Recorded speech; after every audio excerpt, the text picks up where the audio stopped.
Asante na kusalimu katika jina la Yesu Kristo mwana Mungu aliye hai. Tap. Ni mimi mchungaji Phineas nikiwa Vicheji, Pwani. Ninakuletea leo habari ya kipekee. Karibu. Roho Mtakatifu na kukaribisha Roho wa Kristo na kukaribisha Roho wa neema na kukaribisha Roho wa haki. Karibu kwenye kipindi hichi tamalaki. Mwalimu kiongozi uliye mwema, mtakatifu, uwezaye mambo yote, katika jina la Yesu Kristo wa Nazareti. Basi popote pale ulipo, karibu. Roho Mtakatifu yajidhihirishe kwako tunapoendelea na kipindi kinachohusu ubatizo. Ubatizo. Ndugu yangu, napoongelea neno ubatizo, ni kitu ambacho katika neema ya wokovu kinaonekana cha kawaida, lakini ni kitu cha muhimu sana sana sana kwenye maisha ya muamini. Kwenye maisha ya muamini. Ninamaanisha nini? Ninamaanisha kwamba kwenye kile kitabu cha Ebrania 6 na ule mstari wa 2 inasema, na wa mafundisho ya mabatizo na kuwekewa mikono na kufufuliwa wafu na hukumu ya milele. Hii ni hatua ya kwanza ya utii kwa ujumbe wa Injili. Anaposema ni hatua ya kwanza ya utii katika ujumbe wa Injili, nini maana yake? Nini maana yake? Maana yake, tunaposema hatua ya kwanza ya utii kwa ujumbe wa Injili, tunajua kabisa Injili ni habari njema. Injili ni habari njema ipasayo wanadamu wote kuokolewa. Kwa hiyo tunaposema ni hatua ya kwanza, muamini anapookolewa, kuongozwa sala toba au kukiri au kutubu, hatua inayofuata anabatizwa. Kiuhalisia neno hilo ubatizo linasema kuzamisha kwenye maji na kutoa, lakini ni zaidi ya vile ambavyo ndugu yangu unavyojua. Ubatizo ni hali ya ndani sana, hali ya ndani, yaani namna ambavyo muamini sasa anaanza kuingia ndani kwenye neno, ndani kwenye kusudi kuu la neno.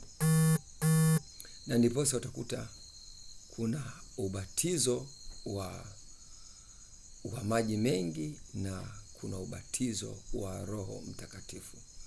Unapoongelea ubatizo wa maji mengi, kubatizwa katika maji maana yake ni kutolewa katika maji, yani kutolewa nje kutoka kwenye maji.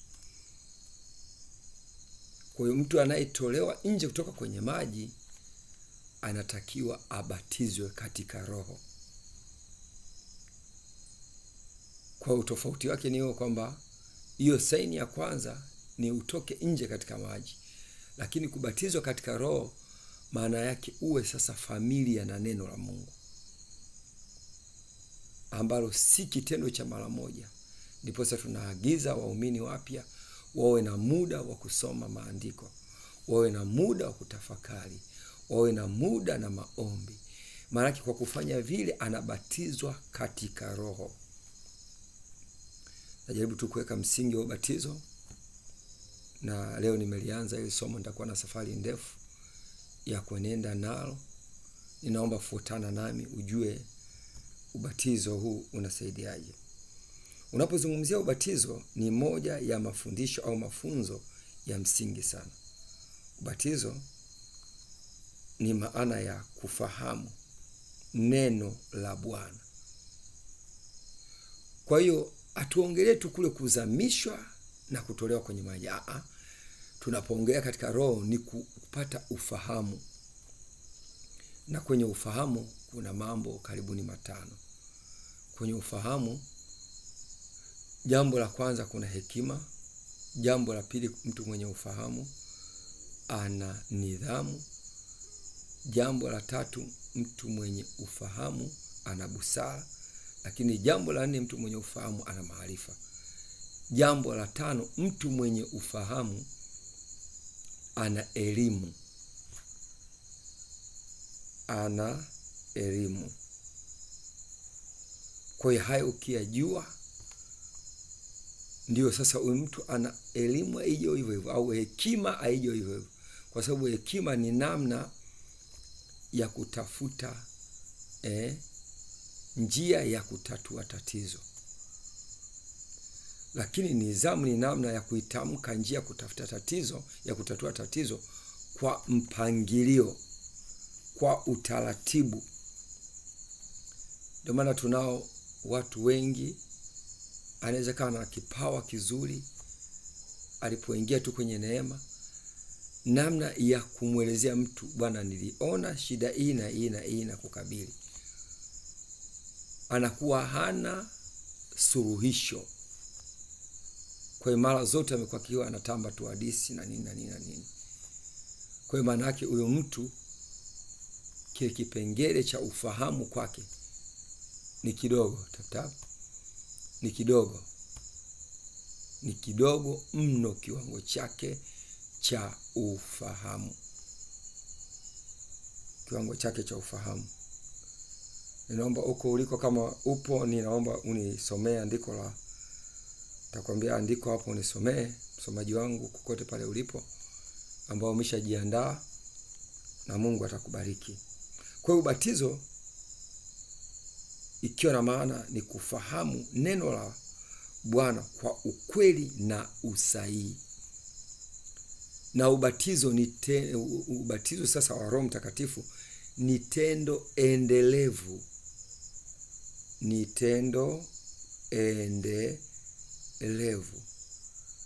Lakini mpaka imetufikia sisi, ni nani alikuwa mwanzilishi wa ubatizo? Ni nani alikuwa mwanzilishi wa kubatizwa? Kuna vitu ambavyo vilianza na sisi sasa tukavifuata. Hebu naomba nisomee kitabu kile cha Mwanzo 12 mstari wa 1 mpaka wa 3, alafu tansomea ule mstari wa 8. Mwanzo 12 mstari wa 1 mpaka wa 3 nasema, ndio, Bwana akamwambia Abraham. Kuna asili, mpaka sisi tumeingizwa kwenye ubatizo wa mataifa, tuna asili yetu ni Ibrahim au Abraham. Kwa hiyo tunaona ni namna gani sasa tumeingia huko. Rudia tena, anasema Bwana akamwambia Abraham. Bwana akamwambia Abraham, toka wewe katika nchi yako, katika nchi yako na jamaa zako, na jamaa zako, na nyumba ya baba yako, na nyumba ya baba yako,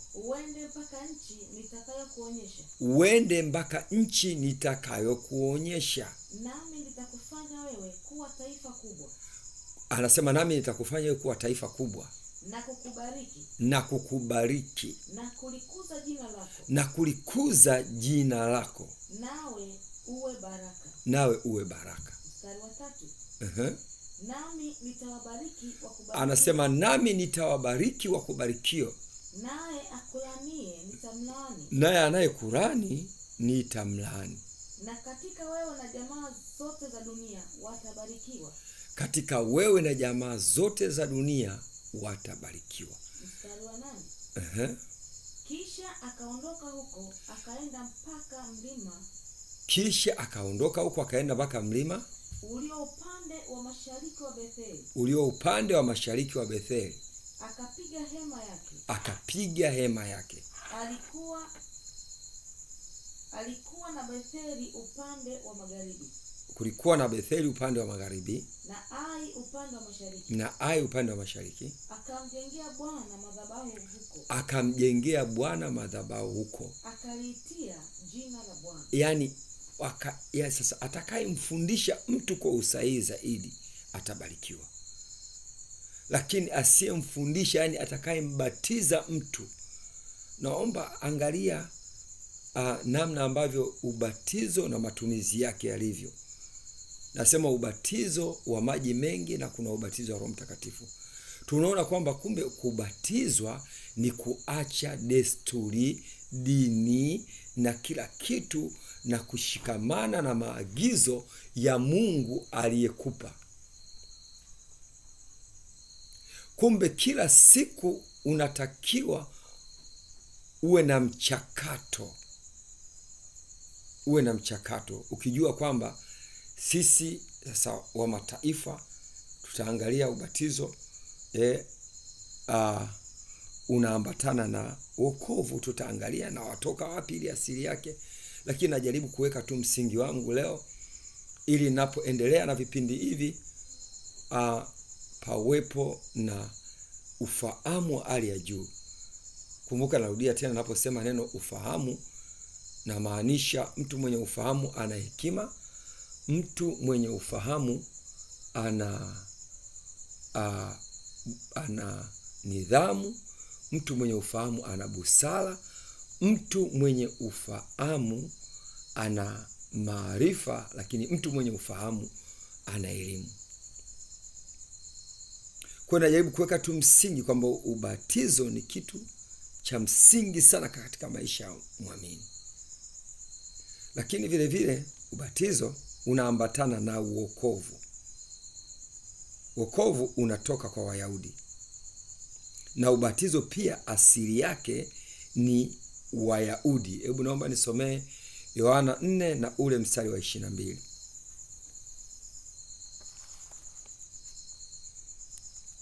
Wokovu ndiyo. Nanyi mnaabudu msichokijua. Anasema nanyi mnaabudu msichokijua. Sisi tunaabudu tukijuacho. Sisi tunaabudu tukijuacho.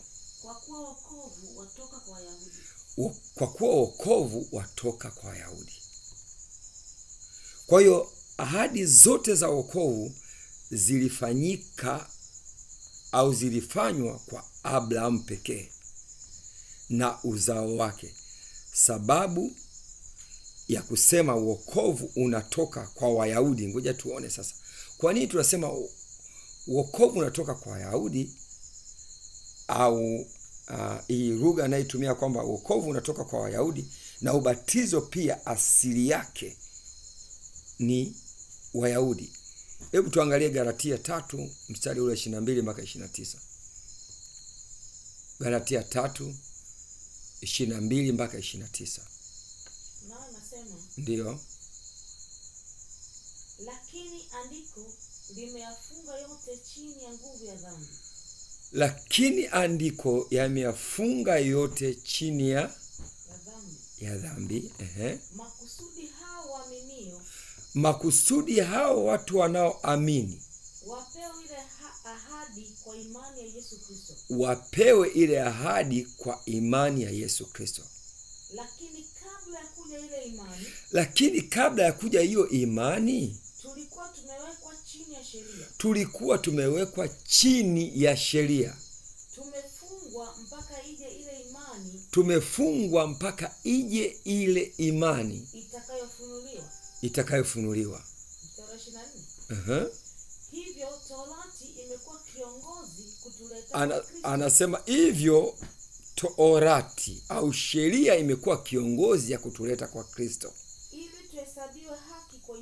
ili tuweze kuhesabiwa haki kwa imani. Lakini iwapo imani imekuja hatupo tena chini ya kiongozi. Kwa kuwa ninyi nyote, anasema kwa kuwa ninyi nyote mmekuwa wana wa Mungu kwa njia ya imani katika Kristo Yesu. Kwa njia ya imani katika Kristo Yesu. 27. Ndiyo. Maana ninyi nyote, anasema maana nyinyi nyote mlibatizwa katika Kristo. Mmemvaa Kristo. 28. Hapana Myahudi wala Myunani. Yaani hili jambo halitofautishi kati ya Myahudi sasa wala Myunani. Hapana mtumwa wala huru. Hakuna mtu mtumwa wala mtu aliye huru. Hapana mtu mume wala mtu mke. Hapana mtu mke wala mtu mume. Maana ninyi nyote mmekuwa mmoja katika Kristo Yesu. Kupitia Kristo Yesu tunapopitia mabatizo sasa, kwa kufundishwa neno la Mungu kwa usahihi, sisi tumekuwa kitu hichi kimoja. Aliyokuwa Mbudha, aliyokuwa na dini fulani, aliyokuwa na kikundi fulani, tunaunganishwa kwa patano moja kwa ajili ya lile neno la Kristo, lakini lenye asili ya Ibrahimu. Maana sisi ni warisi wa ahadi za Ibrahimu. Mstari wa 29. Na kama ninyi ni wa Kristo, anasema na kama sisi ni wa Kristo, basi mmekuwa uzao wa Ibrahimu. Sisi tumekuwa uzao wa Ibrahimu. Sisi tumekuwa mali ya Ibrahimu. Tusingeweza kumjua Kristo pasipo kuingia kwenye uzao wa Ibrahimu, ambako ndiko baraka zetu zinapatikana. Na warithi sawasawa na ahadi zake. Na sisi sasa tumekuwa warithi sawasawa na ahadi zake. Sisi ni mali ya Ibrahimu. Tulipounganishwa na ahadi za Ibrahimu, hizo zinafananishwa sasa na kuingia kwenye neema ya Ukristo au neema kwa Kristo Yesu. Hiyo kitu imetufanya tuwe na patano kubwa sana. Kwa ubatizo unasababisha uwe mali ya Kristo, na ubatizo unasababisha kuwa mzao wa Ibrahimu na urithi wa ahadi za Mungu, mrithi na wa ahadi za Mungu. Kwa hiyo tunapoanza na Ibrahimu, alikubali kuungwa kwa njia ya imani na Kristo Yesu. Sasa ubatizo huo unatufanya tuwe uzao wa Ibrahimu, tuwe mali ya Ibrahimu. Kwa nini? Tunarudi pale kwenye Mwanzo 12 na ule mstari wa 1 mpaka 3, kwamba Ibrahimu alikubali kuacha zile itikadi. Ibrahimu alikubali kuacha kila kitu, na ndio maana tunakuta kwenye kitabu cha Mathayo 1:1, kitabu cha Mathayo 1:1. Kumbuka kwamba anaweka misingi siku ya leo, lakini ukifuatilia utaona mtu aliyobatizwa yukoje katika roho, na mtu aliyobatizwa katika maji akabakia tu mshika dini, mshika maelekezo ya kikundi, mshika maelekezo ya watu binafsi yakoje. Ukifuatilia kipindi hiki ambacho chenye kichwa cha habari ubatizo, kitakufunulia mambo mengi, sana. Kitabu cha ukoo wa Yesu Kristo. Anasema kitabu cha ukoo wa Yesu Kristo, mwana wa Daudi, mwana wa Ibrahimu. Kwa hiyo tunaona kabisa kumbe tumeingizwa kwa njia ya imani kwa Yesu Kristo kupitia ahadi alizoahidiwa baba yetu Ibrahimu. Kwa hiyo tendo la ubatizo ndilo tendo linalotusaidia kuwa na imani ya Yesu Kristo. Basi ni wazi Yesu aliwaagiza wanafunzi wake, enendeni ulimwenguni kote,